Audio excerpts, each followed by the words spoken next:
And what were some of the strategies you used, if any, for time management? Like, what would you do on a typical day when you went home? Like, what did the after school program look like? Yeah, so it obviously changed a lot like throughout year 12. Mm-hmm. At the start, it was kind of just like staying on top of homework, building my notes, working towards specific assessments.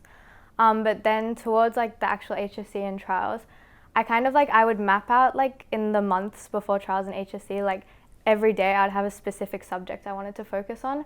Just because I found that worked better for me, because like I'd rather go like super in depth into a subject in one day than doing like an hour of one subject and an hour of another subject. Yes, and it reduces the friction as well, right? It's far more efficient to just do one or maybe two subjects, right? So I just like had on my whiteboard, like I had the calendar for the whole few months, and I just had like in a color every day what I wanted to study that day. I didn't have like specific hours I studied as much. I more kind of just like had goals that I wanted to get done on that day. And then I gave myself free time when I got those done.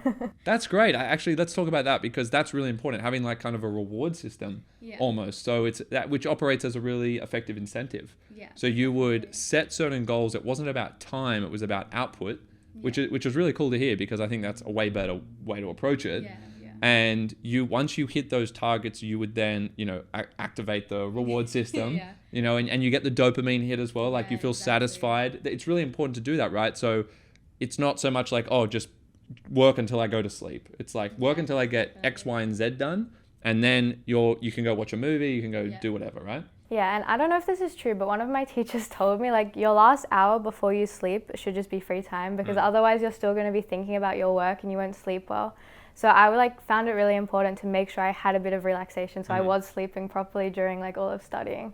So yeah, I would definitely and I did set myself a lot of goals, so I would be studying a lot, but like it wasn't like I was aiming to study till a certain time. It was just aiming to get those goals done. Yes. Yeah. Yeah, no, that's great. And there is truth to that, I believe. Not that I'm a scientist, but I've listened to a couple of sleep, experts, and they do say that in the hour before, they definitely want to switch off their brain. Yeah, exactly. You also want to minimize your light exposure. That's another thing as well. Like, we're in a really lit room here, but if it was 8 p.m., 9 p.m., we'd really want to have this dim. We'd want to have minimal exposure to screens.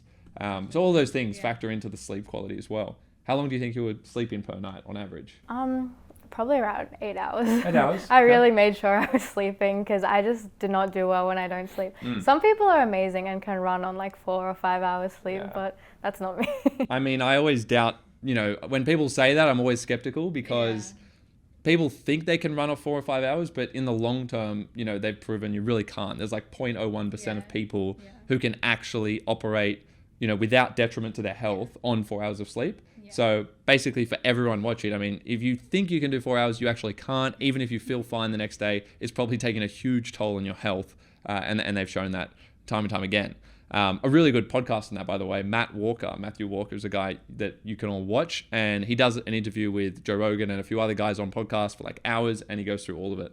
And it's really good. I think it's really important for high school students especially to be aware of this, and teachers and parents, because sleep is even more important, or rather the quantity of sleep is even more important when you're younger, because you need more of it, right? So I think they say something like 9 hours, 20 minutes is like the optimal, when you're an adolescent.